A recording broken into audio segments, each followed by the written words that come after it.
আজকে আপনাদেরকে এই ভিডিওর মধ্যে এমন একটা বস্তু দেখাবো। আজকে আমরা এই কুয়োতে সকাল থেকে রাতের 12টা তোমা কি কি কাজ করি আপনাদেরকে এই ভিডিওর মধ্যে সব দেখাবো।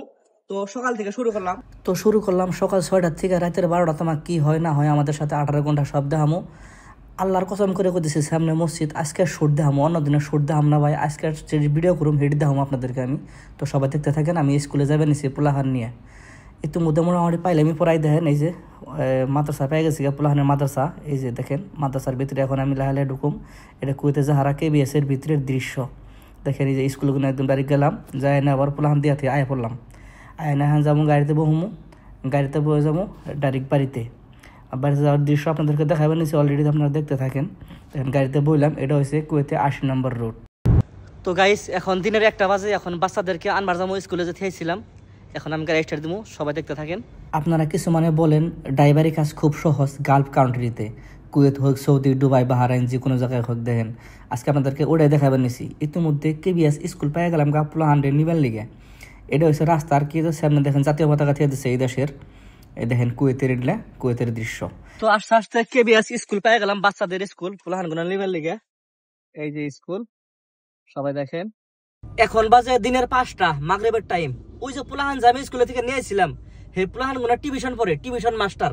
হে মাস্টারকে নিয়েছিলাম, আবার দিয়া এলাম, দিয়া থেকে ডাইরেক্ট আইছি পেট্রোল পাম্পে। এই যে দেখেন পেট্রোল পাম্প, এই যে পেট্রোল পাম্পে ঢুকছি। তেল ভরে নিয়ে আবার কোন জায়গায় যান না কইতে পারব না, পরেরটা দেখতে থাকেন। ইতিমধ্যে রাতের 7টা বাজে। এখন কিছুক্ষণ আগে মাগরিবের নামাজ পড়লাম, আর এখন আবার এশার নামাজ পড়ে এলাম। তারপরে ডিউটি লাগে নাই।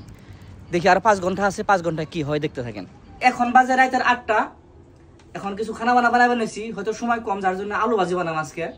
ডেলি বানিয়ে খান লাগে না, ইয়ারা বাড়িতে থেকে দেয়, মাঝে সময় বানিয়ে খায় আর কি। তো এই তো মাছ আরো 4 ঘন্টা আছে, 4 ঘন্টা কি হয় দেখতে থাকেন। এখন যে আমার ম্যাডাম কে সকল স্যার আমার গাড়ি স্টার্ট কর, কোন জায়গায় যাইবো কইলাম না, কোন জায়গায় আপনারা দেখাইতেছি আমি। এই জায়গায় কামের সিঁড়ি পাওয়া যায়। মানে কামের সিঁড়ি মানে কি জানেন, এই দেশের মানুষ যে কাম করায় বাড়তে 2-3টা করে খাদ্দামা আছে কামের সিঁড়ি। এই জায়গায় এলো ম্যাডামে আজকে ঘুরতে রাতের বেলায়।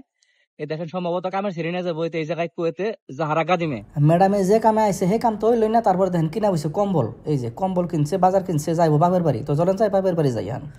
এখন আইলাম আবার বুড়ির বাপের বাড়ি। আমার যে ম্যাডাম আছে, আমার যে মালিকের নি, তার বাপের বাড়ি আইলাম। এখান থেকে আবার যাবো আরেকখানে। ডিউটি চলতেছে মোটামুটি আর রাতের 10টা বাজে। এখন আইলাম আমি চৌক মত, একটা জায়গা আছে জাহারাতে, সেই জায়গায় আইলাম। ম্যাডামের ব্যাগ নষ্ট হয়েছে, ব্যাগ ঠিক করবার লিগে। ইতিমধ্যে ব্যাগ ঠিক করার জন্য কুয়েত জাহারা চৌক মত বলে একটা জায়গা আছে কইছিলাম, সেই জায়গায় এলাম। আয় যে কি সুন্দর লাইট দেখেন, মজার লাগছে, ভালো লাগছে বহুত। যার জন্য অল্প কিছু আপনাদেরকে দেখাইলাম কুয়েতের রুট গুলো। তো যাই হোক আস্তে আস্তে জানা পেয়ে গেলাম গা, ব্যাগও ঠিক করা হয়ে গেল। দেখেন এই যে ব্যাগটা ঠিক করে নিয়ে মেলা করছি। এখন ইতিমধ্যে রাইতে